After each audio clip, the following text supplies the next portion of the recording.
My fiancé left me days before the wedding, for a reason I never expected.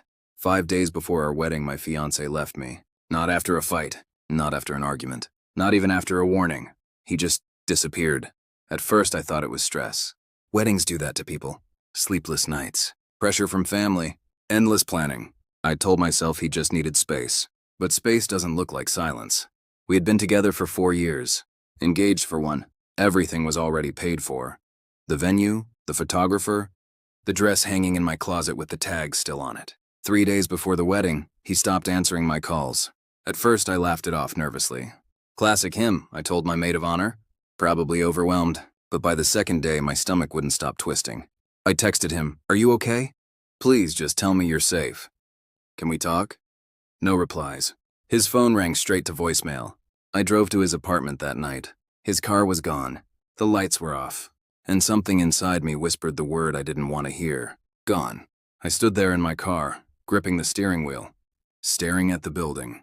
We had planned to leave together as a married couple in just a few days. The next morning, his mother called me. Her voice was careful. "Too careful. I think you should come over," she said. "We need to talk." That's when fear replaced denial. When I arrived, his parents were sitting at the kitchen table like they were, waiting to deliver bad news. He wasn't there. "He left," his mother said quietly. "Left where?" I asked. "Did something happen?" His father sighed. "He packed a bag 2 nights ago." My heart started pounding. "Why?" I asked. They looked at each other before answering. "He said he couldn't go through with the wedding." The room felt smaller. "Why?" I repeated. His mother swallowed. "He said he realized something." "Realized what?" They wouldn't explain. Just said he needed time. That he asked them not to tell me where he went. That hurt more than anything. He didn't just leave the wedding. He left me without an explanation. By that afternoon, rumors started spreading. Friends texting me with concern. Family members whispering. Vendors calling to confirm details I no longer knew how to answer. I canceled everything myself. Every call felt like cutting another thread that tied me to the future I had imagined. That night, alone in my apartment, I finally received a message. One text. "I'm sorry. I can't marry you." No explanation. No apology beyond those words. No goodbye. I stared at the screen until it blurred. After everything we'd built. After every promise. After every plan. He was gone, and I had no idea why. But the truth, the real reason he left, was far worse than anything I could have imagined. The days after he left felt unreal. I moved through them like a ghost, answering messages, canceling plans, reassuring people I didn't believe myself. Everyone kept asking the same question. "What happened?" And I had no answer. My fiancé had vanished days before our wedding, and all he gave me was silence. I replayed our last conversation over and over. There had been no fight, no warning signs. He kissed me goodbye that morning and said, "Just a few more days." I believed him. On the 3rd day after he left, I finally snapped. I drove back to his parents' house unannounced. I needed answers. His mother opened the door and froze when she saw me. Her eyes looked tired, like she'd been crying for days. "I need to know," I said. "I deserve that much." She hesitated, then stepped aside and let me in. We sat at the same kitchen table as before. This time the silence felt heavier. "He didn't leave because he stopped loving you," she said softly. That sentence confused me more than anything else. "Then why did he leave?" I asked. She folded her hands together, staring at them instead of me. "Because he found out something," she said. "Something about himself." My heart started racing. "What does that mean?" She took a deep breath. "He's been struggling for a long time," she continued. "Long before he met you." "Struggling with what?" She finally looked up. "He's gay." The word landed between us like a dropped plate. I didn't react right away. My mind refused to process it.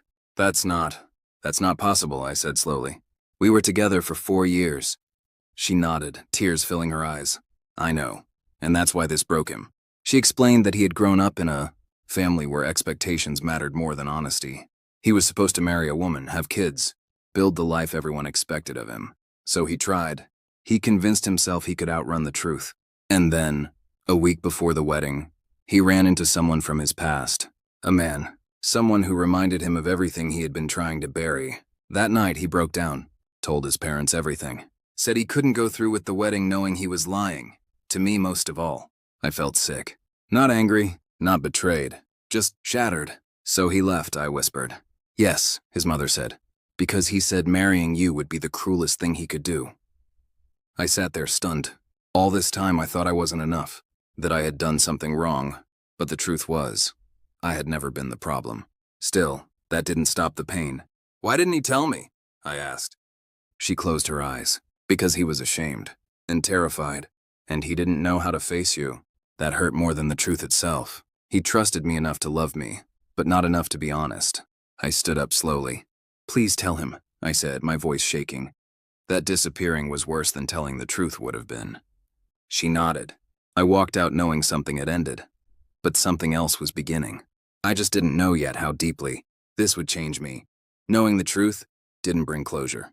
It brought questions I didn't know how to answer. I went home that night and sat on the floor beside my wedding dress.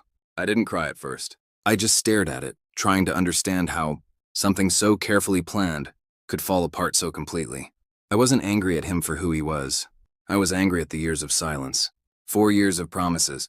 4 years of planning a future he already knew might not be real. And yet part of me understood why he was afraid. Coming out would mean losing family approval, disappointing everyone, destroying the life he was expected to live. But he chose to destroy our life instead. 2 days later, he finally called. I almost didn't answer, but I needed to hear his voice to confirm he was real, that this wasn't some cruel dream. "Hi," he said quietly. That one word undid me. "Why didn't you tell me?" I asked. Silence. "I didn't want to hurt you," he said finally. I laughed, but it came out broken. "You disappeared days before our wedding," I said. "You hurt me anyway." He told me he loved me, that he always had, that none of it was fake. That somehow made it worse. "Love without honesty isn't love," I said. He told me he'd tried to ignore his truth, tried to convince himself it would go away after marriage, after kids, after time, but it didn't, he whispered. It just got louder. I asked him why now, why so close to the wedding. He admitted that standing at the altar felt impossible, that seeing my face while knowing he was lying felt unbearable. "So you ran," I said. "Yes," he replied, "because I didn't know how to stay." I cried after that call, harder than I had since he left. Not because I wanted him back, but because I had lost a future that never truly existed. In the weeks that followed, people treated me differently. Some pitied me, some avoided me. Some asked questions they had no right to ask. Did you know? Were there signs? Was the relationship fake? Each question felt like reopening a wound. But slowly, something unexpected happened. I stopped blaming myself. I realized I hadn't failed. I had been honest. I had loved fully. I had shown up. That mattered. One night I packed the wedding dress into a box and put it away. Not with anger, but with acceptance. Because I wasn't mourning a man. I was mourning the idea of a future I thought was guaranteed. And I was finally ready to let that go. But the hardest moment, the one that would truly test me, was still ahead. A month after the wedding date passed, life started moving again, whether I was ready or not. The world didn't pause just because mine had collapsed. Friends got engaged. Social media filled with wedding photos. Every white dress felt personal. That's when he reached out again. This time it wasn't a short call or a quiet apology. It was a message asking if we could meet. "I owe you a real conversation," he wrote. I stared at the screen for a long time before agreeing. We met at a cafe we used to love. Neutral ground. No memories tied to it. Or so I thought. He looked different, thinner, tired, like someone who had finally stopped pretending. "Thank you for coming," he said. I nodded. "Say what you need to say." He didn't rush. He told me everything he should have told me years ago. About realizing his truth as a teenager. About hiding it because he was afraid of losing his family. About convincing himself that loving me meant he could make it work. "You were real," he said. "My feelings for you were real." "I believe that," I replied. "But that doesn't make what you did okay." He nodded, eyes wet. "I didn't leave because of you," he said. "I left because I couldn't keep lying." "That doesn't erase the damage," I said quietly. He apologized, not the defensive kind, not the guilty kind, but the kind that understands consequences. "I ruined your trust," he said. "And I know I don't get forgiveness just because I finally told the truth." That mattered more than I expected. For the first time, I felt heard. But healing doesn't mean reconciliation. "I forgive you," I said slowly. "But forgiveness doesn't mean we go back." He understood. Before we parted, he said something that stayed with me. "You loved me honestly," he said. "That's something I'll always be grateful for." As I walked away, I realized I didn't feel broken anymore. I felt lighter, because his truth wasn't my burden to carry. And my future, whatever it became, was finally my own. There was only one thing left to do. Let go completely. He understood. Before we parted, he said something that stayed with me. "You loved me honestly," he said. "That's something I'll always be grateful for." As I walked away, I realized I didn't feel broken anymore. I felt lighter, because his truth wasn't my burden to carry. And my future, whatever it became, was finally my own. There was only one thing left to do: let go completely. Letting go didn't happen all at once. It came in small moments: waking up without checking my phone, passing a bridal shop without flinching, saying his name without my chest tightening. I stopped defining myself by what almost happened.